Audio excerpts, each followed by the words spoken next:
This is the Mormon Mixed Faith Marriage Podcast with certified life coach Brooke Booth, episode number 126. So today on the podcast, I have a guest named Samantha Conley. She's my sister. To using nepotism. She's my sister, and we're going to talk about faith transitions. I've been promising to have more podcasts around faith transitions, and I'm going to do that now. We're going to talk about faith transition, about being in a mixed faith family, a little bit about self-development, and it should be a pretty interesting conversation. This should be good enough. It's a pretty good microphone. We're adjusting the microphone here. Okay, so we're going to have a conversation here. I'm going to ask you some questions and I'll add, as I always do. I can't help myself. Tell us a little bit about why did you leave? What was your faith transition about? And I want to talk about it in terms of like perspective. For some people, the reasons they leave initially are a little bit different than the reasons they land on later. What was your reasons? Where are you at now? I my questions started many years ago, largely around questions of sexism, racism, homophobia, ableism, just like these ideas of social justice, equity, and just like so many questions like as time went on and I grew personally in this time, I was finding my personal beliefs didn't and values just didn't align with what I was learning at church. And it was pretty jarring because, I learned that that's like the ultimate place for knowledge and source and truth. And it was unraveling and becoming not so. And I finally got to the point where I just like couldn't endure the bad behavior of white men in charge anymore.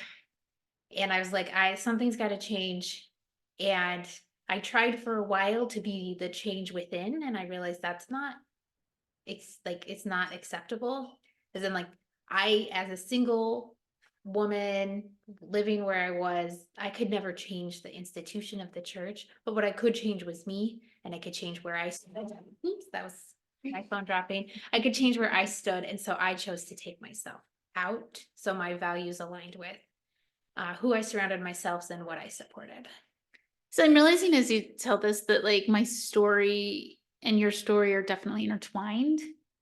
We talked for hours about this. We walked step and step. We left within like weeks of each other. Yeah, as you're saying this, I'm thinking back to like specific conversations where we would say things like, I don't think my values are in alignment with the values that the church is teaching. And I'm seeing issues with equality and I'm seeing issues with this. So just a little backstory. So we're sisters, but we're not like that close in age. No. We're like 7 years. Yeah. 7 years apart. So while we grew up together, we didn't like grow up together. You were just little. Yeah. And I was probably just big. Yeah. And so our relationship has really been, I see it more as like an adult to adult relationship. Oh, I agree. I don't think we were like became friends until after I had graduated from college. Right. Like it's an interesting perspective because we're adult friends. We have similar backgrounds for sure. Just, shared parentage and things. But I found like as we were talking, especially about like we were preparing lessons and so we were talking about these things and we were both teaching institute and being like, I don't like this lesson at all. Or like, how do I teach this? It doesn't like, I don't like this topic, and then we would make it work for us. I was just thinking about the dynamic of like being friends, adults working through a faith transition together. For me, it was a critical piece of like creating safety and comfort through the process. Oh, absolutely. Because it's so scary to leave on your own, and especially when you feel like you're leaving your family. It's like your family's going to judge you, and what are your parents going to think, and what are your siblings going to think? But Brooke and I walked through our years of a faith transition. We would go on trips together and talk about it. We would call on the phone. We didn't live together or close to each other, but we had so much communication about it. We would send each other articles, would be like, oh, let's try this. Have you thought about that? That it made it way less scary. And it didn't feel like it was going to explode my entire world. Yeah, that's what I'm Because realizing. I always knew that Yeah. we would walk through it in some way together. That's what I'm realizing. I like so similar as I'm sitting here and I'm reflecting on it, and I'm like, because she was my friend and my sister, it sort of gave me like two safe places to have this experience. Yeah. Like I knew I would have a family member and I knew I would have a friend, like whatever the chips fell, like however it all landed. And I had a lot of friends going through faith transitions at the same time, and I left the church with a lot of friends, but it was invaluable to have a sister leading with me. Yes, I agree. It's fascinating. I never really looked at it that way, but I'm like, oh, that was important.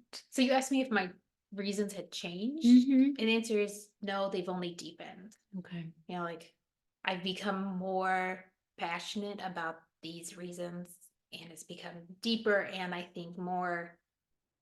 I've had to. It's been very honoring of me and my life's journey. Mhm. I see with some clients that like sometimes the initial reasons might be historical or they felt lied to, they felt like they didn't get the full picture. And then it develops sometimes into actually what we talk about, like not feeling like in alignment, not feeling like there can be integrity. Like you can live in integrity and stay involved. And I'm not saying this is for everybody, but it's a pattern I see, and that's why I wanted to ask you. Let's talk about the experience of having a faith transition in a family where not everybody's having a faith transition. Like we both were. But we were the only ones At that we knew of at that the time. time. Yeah. Things have changed since that. Yeah, that we knew of. And this is so interesting to Oh, I me. was very confrontational. I asked Tell me. everybody. I was very What do you mean you and asked everybody? the siblings. I went on long campaigns trying to get other siblings out. To have faith transition. Mhm. I didn't realize this. I shouldn't have. It wasn't my place. It was their place, but Didn't realize this. I don't do that anymore. It's bad behavior. I didn't ask anybody or tell anybody anything because I was so afraid of like judgment. I should have told him. Anyway, judgment and like, I don't know, retaliation or Not everybody knew, but I mean, like most of the sisters knew, interesting. but not your business, only mine. Yeah, I was too scared to tell them. I did find out later that like Laura, I guess hers followed us, but not long Oh, after. just like a year later. Yeah, not long after. But what was that like for you? Like, what was it like? What is it still like being in a mixed faith family? So I come from a different place than a lot of people as they leave the church. I'm single. I have always been single, and I have zero plans to marry. So my mixed faith family is with siblings, with parents, and it's just taken. I mean, most it just takes some negotiation, and it has to be different with every person. So it's like honoring them and who they are, but honoring you and who you are, and understanding what your capacity is. And so like I was telling Brooke this story earlier that I went to go visit my brother and his wife and their kids this summer. And it's like that thought of like, okay, so am I going to pack tank tops and short shorts, or am I going to pack, Mormon modest clothes to honor and respect them? And it's like this negotiation of what am I going to actually do for me? So I packed t-shirts and pants, one, because it was cold, and two, because I didn't want to have the conversation. And so I ended up not doing it for their comfort, but I did it for my comfort. And I've done opposite decisions, and sometimes it feels affirming and sometimes it feels icky. And it's just like the process of going through that. So part of it is respect for them, but most of it is just honoring where I'm at in my life and my emotions. And that can be hard to know. It can be hard to know, like, You have to fail a lot to figure it out. yeah, because there's this whole thing of like, okay, am I doing this just to keep them comfortable and so they don't judge me? And that doesn't feel good to a lot of people. Because it doesn't. Or am I doing it for me, but then like ignoring them or bulldozing them? That doesn't feel good either. I think it's a balance. And I don't think it's something you learn in 6 months. I think like you're like the day you're like, okay, I'm done, and now I want it to be over with. Like Mhm. we were baked in this. I mean, we grew up in a very devout Mormon family, and so like it's the cake I was baked in from. Every Mhm. family evening for as long as I can remember, and every Sunday. So it just Mhm. takes a long time, and you just have to be patient with yourself. I still find myself like deciding what I'm gonna wear depending on who I'm gonna see that day. Oh, I do too. No. Yeah. I totally do. Sometimes I'll be like, oh, I'll see dad. And is it like I have to be like, am I doing this because I just don't want like am I wearing this to make him uncomfortable? Because sometimes I like to push his buttons, or am I trying to deflect it? Or, it's Mhm. just like it's complicated and messy. Mhm. But it's okay because all of life is complicated and messy. Yeah, I think that's part of it. Like, you're not gonna do it perfectly. You're just gonna do it as you're gonna do it. Yeah. And you're gonna make mistakes and people are gonna get upset and it's gonna yeah. Regardless of how well you manage it or not. Yeah. Yeah, that's so true. Sometimes I'll even wear like tank tops, if you will, when I wanna show solidarity. Right. Yeah, it works both ways. Okay. This is a noisy podcast, but it is what it is. Okay, what about relationships with friends?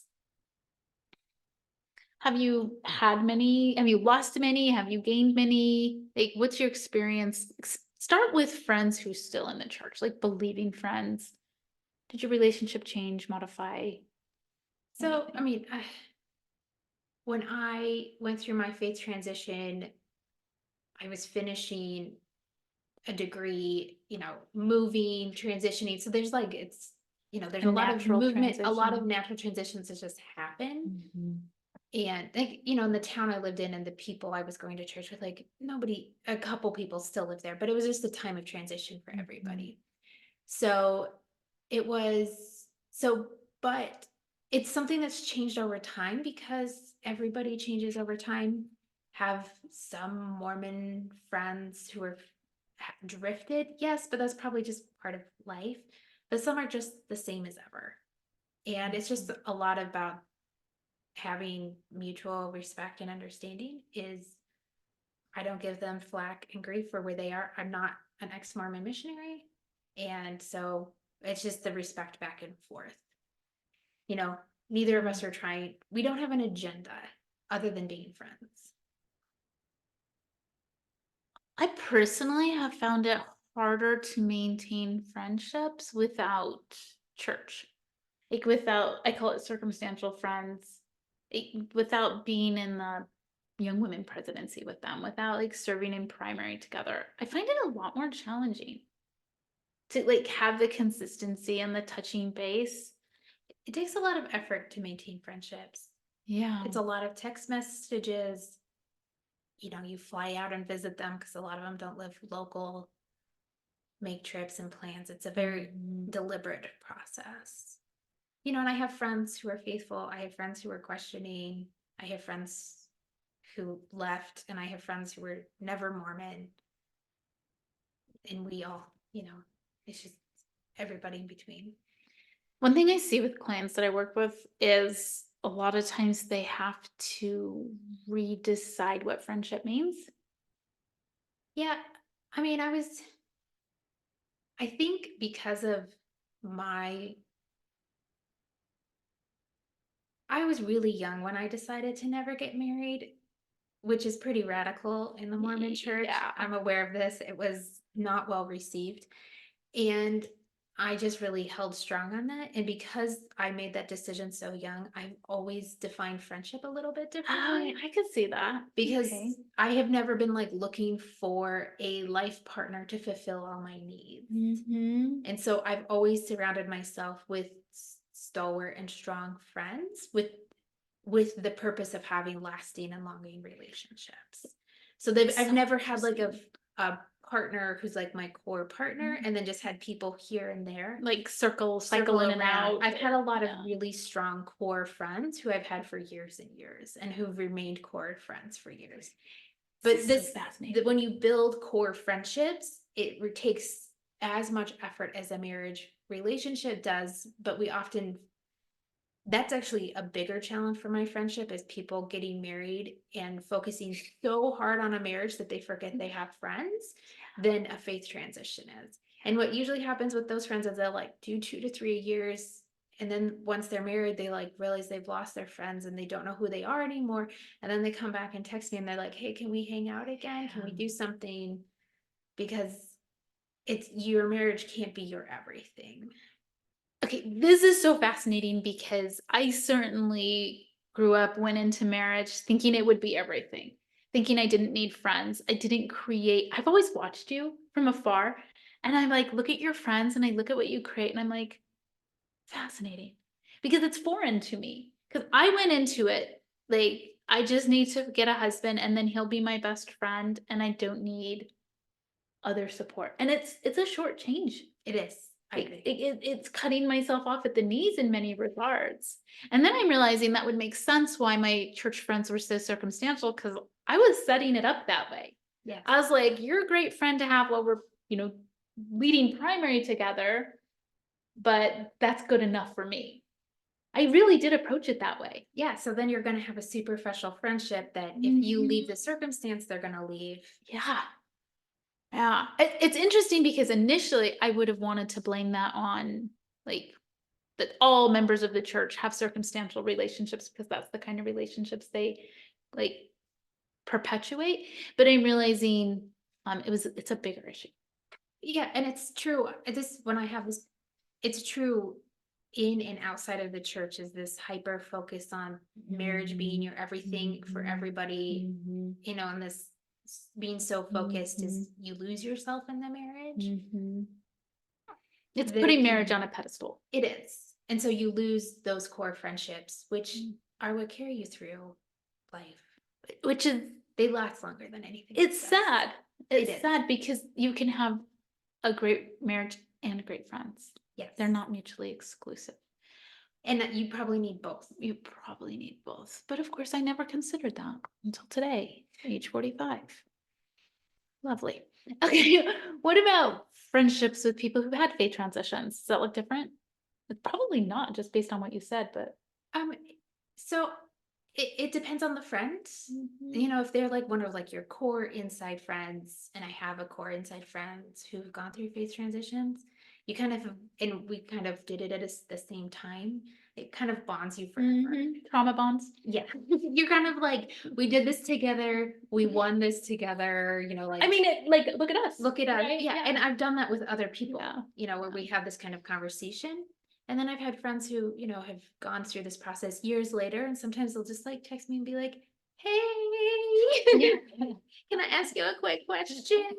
But they don't want to dig too deep, and they're like, or they'll like tell you, like they'll be like, "So I don't know about my temple recommend." And in those circumstances, because of early missteps I made with siblings, where I was like, I should teach them all, everything. That I'll say like, well, this is what I did for me. How can I help you? Yeah. Instead of being like, oh yeah, you need to make a decision one way or the other and be fully committed. There's not like a preset outcome for any of this. Or anything really. I'm just sort of reflecting on my own experience here and I'm thinking, do I have a friend who's gone through a faith transition? I have. Yeah. Yay for me. I'm just laughing because we do have a different friendship experience in life. We do. Yeah. We do. And I was in the branch I was in. Well, most of us slept together. Yeah. In some way or another. Well, I don't know if it's most, but many. It's interesting thinking about this one friend in particular. And like we didn't even talk about church stuff. Like we were friends in another arena and she just happened to be LDS. Yeah. And then she started having this phase transition and she's like, could you help? I'm like, happy to. Yeah. But I'm kind of proud of myself that I just have a friend. Okay, let's wrap up with one last question. I want to talk to you about personal development because it's something we talk about a ton. Like before we had a faith transition, we called it eternal progression. Yeah, endure to the end. Right, right. And so for me, personal development has changed a lot. It started as like my visiting teaching statistics and how many times I went to the temple and like reading and praying on a daily basis. And it's really changed into something different, and then changed again, and then changed again, and then changed again. So tell me about what personal development looks like for you. Yeah, I think it's easy, whatever that means, to be like, I can check all the boxes and I know I am perfect. You know, like I had perfect visiting teaching and I perfectly read my scriptures this month. Right.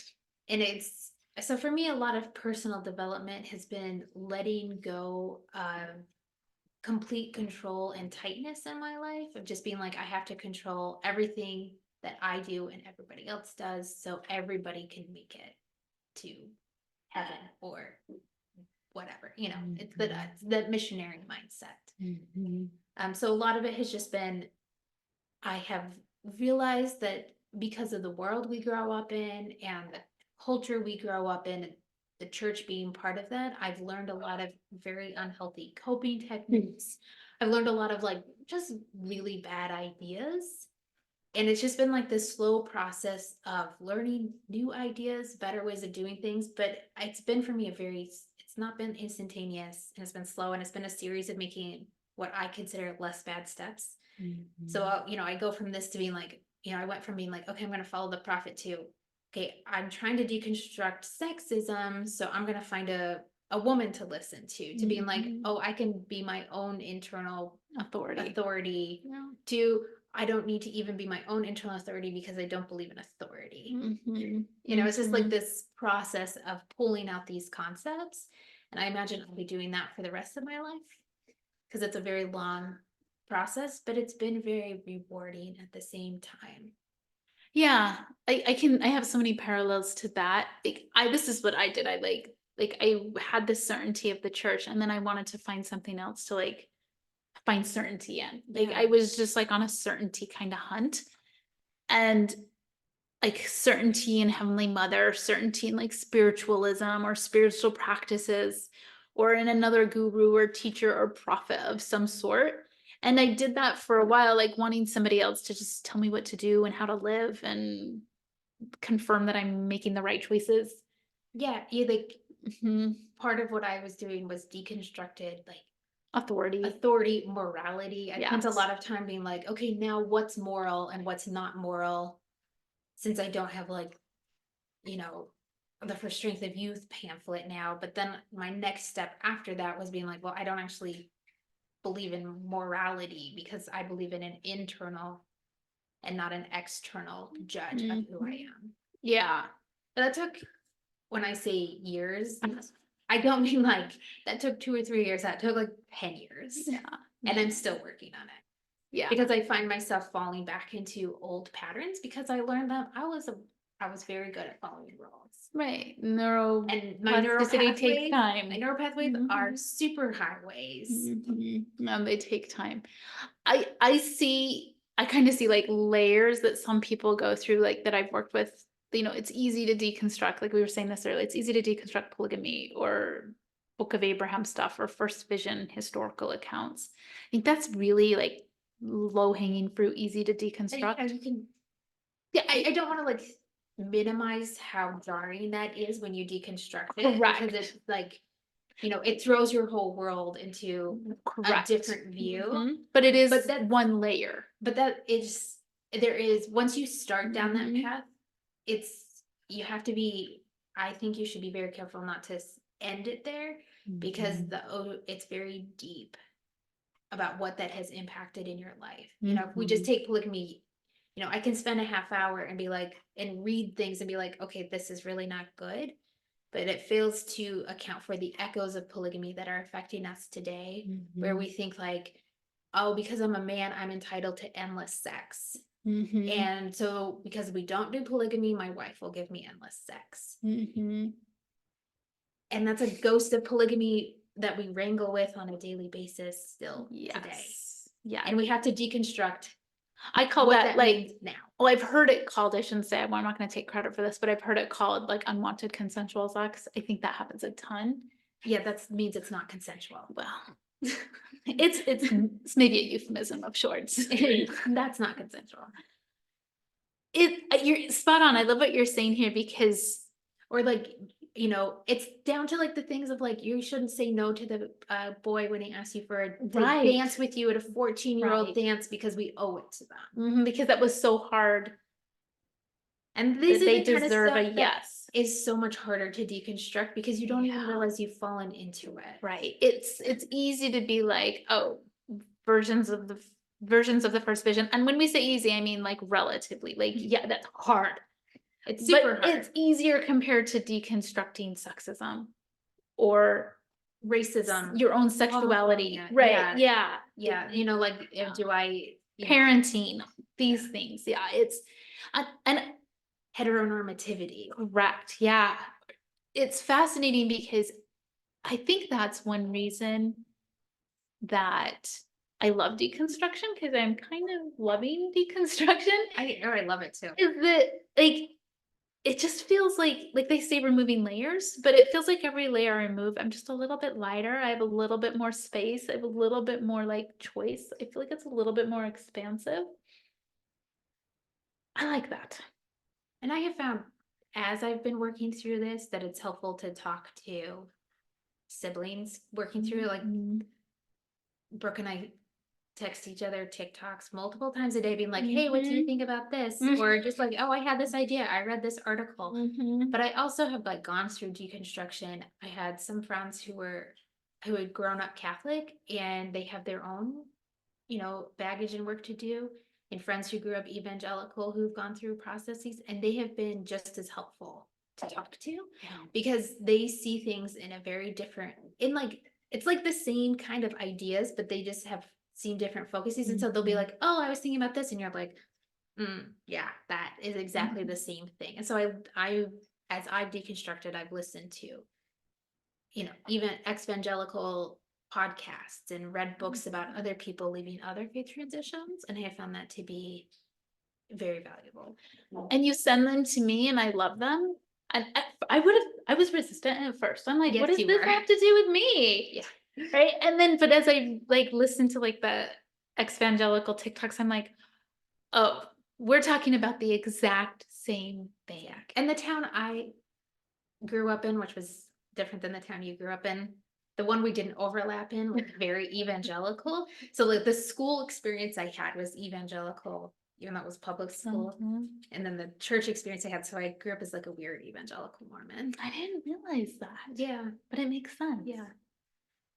Yeah. And we're 'cause even in my own like generation, which is funny because we're in the same generation, but in my own like strata of the generation, I was definitely in the period where like Mormons did not want to associate with Oh no, evangelicals. same with me. No, Uh-huh. no. Yeah. But But at the same time, we really, really did. But that's a whole we're also different like super conversation. similar. So if you're like, looking to find like this isn't quite the right fit, try the evangelical world. They have so many good ideas. They have great deconstruction ideas. Yeah. And that's really the main point here is like that has been so helpful to me as well because they say it in just slightly a different way that sort of gets my brain to understand it in a deeper or different way that I find to be incredibly helpful. Me too. And I wouldn't have found it unless I'd had friends. So interesting. Well, my current deconstruction is around marriage and deciding what I want marriage to mean. I realize when I use that term, it's like loaded. When they talk about things with baggage, this has baggage for me. That's what I'm currently working on. Like, I get to define it. What do I want it to mean? What do I don't want it to mean? It's like I love deconstruction, and it's a little bit like lifting weights. Oh, it's so much work, which is why you can't do it 24/7. And you can't do it. I have to take breaks. Yeah. I have to go on vacation from deconstruction because you're deconstructing. I mean, Your your identity, identity. your belief systems, how you function and interact with the world. Yeah. Yeah. Yeah. I like your point. Let's reemphasize that. You have to take breaks and you need support structure. You know, Just like lifting weights, like you're not supposed to lift weights every single day. no, No. you'll get injured. Get injured. You'll get injured. And sometimes you have to, when you have people deconstructing around you and if they bring up a topic that's just super sensitive to you, you have to be willing to say, like, I can't talk about that with you right now. Maybe we can do it at a different time, or maybe that's a conversation you need to have with somebody else. This is something we talked about earlier, and then we'll wrap up, is we talked about this idea of being aware of your own bandwidth, like knowing your own limitations. Like, okay, it's a scripture, I'm gonna quote it anyway, but like, don't run faster than you have strength. I think it really applies here. Ugh. I know. I quote scriptures all the time because they just pop into my head like that. That's okay. It's how I quote scientific papers. I read a paper once. It's what I always You say. do. I've heard you say that. And I say, there's this scripture. I taught seminary for a long time, but there's kernels of truth in that. And I think that applies in the faith transition, in the relationship realm, and in the self-development realm of like, this is not a race. Like, No. we're not rushing to get anywhere Well, or 'cause be anything. I'm not seeking perfection in this life to have my calling and election made sure. You know, I'm not seeking that. There's no prize at the end of this. Yeah, that's well put. Okay, we're gonna wrap up, but this podcasting has been a little noisy, but enjoy the sounds of my house. And this is a faith transition one. So if you're in a mixed faith marriage and you're a believer, I should have told you at the beginning, skip it. This isn't for you. Listen to it and hear somebody else's Right. perspective. Or listen to it and say like, okay, how can I what perspective is there for me to hear? Or can this help me understand my spouse and what they're experiencing? Because that's a beautiful thing to offer your spouse too. Yeah. Or a friend or Yeah. a child. Mm-hmm. It doesn't have to be your spouse. Doesn't. Speaking as the person who will be single forever. All right. If you need help with your mixed faith marriage, if you need help navigating your difficult relationship, as always, go to my website, brookeboothcoaching.com, and check out the free mini course I have. Grab it. It's for you to use and benefit from. All right. Wishing you the best.